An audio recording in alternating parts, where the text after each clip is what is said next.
Hey guys, this is Heretic, wishing you and yours a happy holidays. And I can't believe it, it's already at the very end of 2025. And in this video, I wanted to go over kind of what I did in 2025 and where I'm going to go in War and Order in 2026, kind of what my plans are. So first, the channel right now is hovering around 50,000 subscribers. It's unbelievable. I've been doing this now since 2021, I think. 2020, 2021. Started off in King of Avalon. Played that for a while. Started doing a channel because people wanted to know how to do some of the events. So I just did explainers.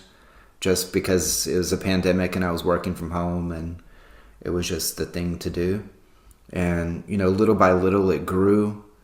It takes a lot. 400 and something videos later, it's crazy. And all of the people that I've met along the way, all of the learning that I've done, not just on creating videos, but how to play, like all the mechanics of the game. There's so many people who have come to me and kind of taught me how to play this game and other strategy games. So, it's not just I started playing and already knew everything. No, I didn't. It's been a real learning experience. And so thank each and every one of you who have provided feedback. Thank you for watching my videos and subscribing to the channel. It's really been amazing. 2025 was a great year in War and Order for me. We merged alliances and we built a real powerhouse in 1745. We have a couple crazy strong players in the alliance. We have Smoke Evil and we have Ermac, just crazy strong players who make events a lot easier to do. Having Sieger and having Lana, having Julia in the alliance to kind of help run the events has been really great as well, because you need both. You need really strong players and you need commanders. And even more than that, you need an active alliance who are attending the events, that are participating in the events, that are following the orders and all of that. And we do have that, and that's been amazing. We have, we're sitting at number 1 in our globe rankings in Elite Wars. We've done really well in Fortress Wars. Unfortunately, our last one, we got like 4th place in it. It was crazy bad. But overall, we've done really, really well in events. We've won every Brave Valley, every War of Frontiers, every Realm Invasion that I can remember. It's been pretty crazy. How was your 2025 in War and Order? During this year, I grew, and we've been, here 480 days, so more than a year, but I'm at castle level 40. I'm headed towards 41. I'm going to go through some of my stuff here so you can kind of see, but Mystic College, I've been building on that. I've built out for mages, and now I'm kind of focused on angels. So I still have a ways to go. It's a work in progress for sure. Beast talent, same thing. Kind of working towards this angel build that I have now. And I will be coming out with a video on battle mechanics for angels in January.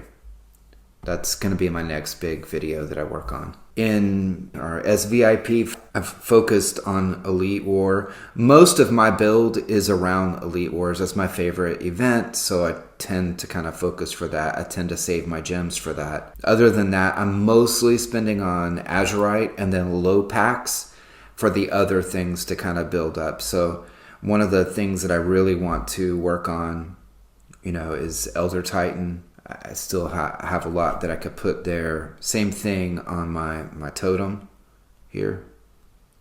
There's still a lot to do here to make it stronger. And my current goal for 2026, kind of what I want to do during 2026. On my castle, I want to get at least S1, S2 probably during the year. Honestly, that's very doable. I'm close here on S1. I probably would be like February or March in that time range. I have 2 more sacred charges to go. If you haven't seen this before, you need 18,000 Azurite for each one of these charges. Then when you get all of those, then you need the 65,000 Azurite to, go to S1, 41. And so I'm working on that. That's a goal, and S2 would even be better. But then once I get to S1, what I want to do is upgrade my temple, and that's another 50,000 Azurite. So that's going to take a bit, but that's going to get me to the tier 13 angels. And I'm kind of pushing a more of a Cav plus angels build right now. I'm playing with. I probably go lower Cav and more mages when I'm in Elite Wars. It just depends. It depends on what I'm trying to do at the time. But I do really like the angels, and I have around 99,000 is how many that I can have, and I'm trying to push that as much as I can. I'm trying to do everything that I can to have a better angels build. So there's a lot to do there. But that's another goal of mine, is to push up in Elder's Titan over time. I'm not in a huge hurry, but push this out, max this, and then definitely want to push up to the purple here. And, there's still a ways to go, but what this is going to do is allow me to unlock more and more tech. So when you see people with really high tech and you're like, how do I get there? Part of it is this, because if you look here, when I pushed this up, I was able to get Heavenly Oath, right? And then if I look over here, Heavenly Oath, I've been it starts at 1, and I've been pushing that up, and I've already got 22% added to the HP and the attack of angels. So the next one is going to be the increased damage dealt when attacking. So it's going to push up my damage a lot. So this is going to be good. I'm not going to get it all the way to 18%, but I'll probably get to like 15% added to what I've already got, which would be great, which would be amazing. Again, look for that angel battle mechanics video coming next month in January. So beyond just my castle, some of the things I'm looking forward is right now we're recruiting people from outside of the realm, and we're recruiting people, inside the realm as well. We're at peace finally, just 2 days, 1 day. We're finally at that peace state, so no more shields. We can just focus on growing. We can just focus on events, which is kind of what we wanted to do all along. We are refining our strategies, and I'm going to play some of... Here we are against DTW, which at the time they had pushed out ahead. And, just kind of building on strategies and playing together. The more your alliances play together, the better they will be. And the less that you'll need to rely on your commander to lead this. So most people know at the beginning, main's going to go through the middle 90% of the time. And then, we have our wings pushing out towards the end. We were facing Lord AT here, and so he is super strong, super max player, and that's him right here pushing towards the castle. And so we already had a plan here. Let him get down here, trap him if we can, let Smoke go ahead and push their castle. So that was kind of our idea right here. We're going to kill him. And so Smoke will get through here, and he will push that castle, but he's not able to win it on this first try. So you'll see him push ahead to their castle right now. But what this does is it causes a lot of their, confusion for them. I don't think they were expecting it. They probably haven't faced anyone like us before. And so we're hitting Lord AT. We're keeping him trapped as much as we can. He's eventually going to break through this. He's going to go to our main castle, and you'll see that in just a minute. We're just trying to keep him settled there in one while Smoke does his thing over here. So Smoke's attacking there, Lord AT's attacking here, and we're just training in, blocking as much as we can. And we just keep blocking and blocking as much as we can.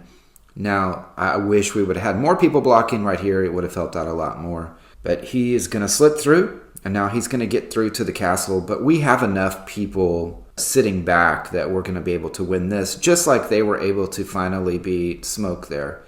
But this time, I'm going to speed this up a little bit, but this time we're going to roll out of here, and now we've beaten him once. So we head down to this castle, and he comes in, and now Ermac and I and Smoke come in, and we beat him on 16, and we rush their castle, and then he doesn't have a chance to actually heal, and that's how we're able to win that. It was actually a really fast fight. We expected it to go a lot longer, but that was a good idea. And we've grown significantly stronger since that, it's been 2 weeks, but now with peace, and we've merged in all of the really strong castles within our realm, now we're a lot stronger than we were before. And we can change our strategies. And one of the things that I want in 2026 is to experiment a little bit with strategies and try to get better at what we do, get stronger as we go.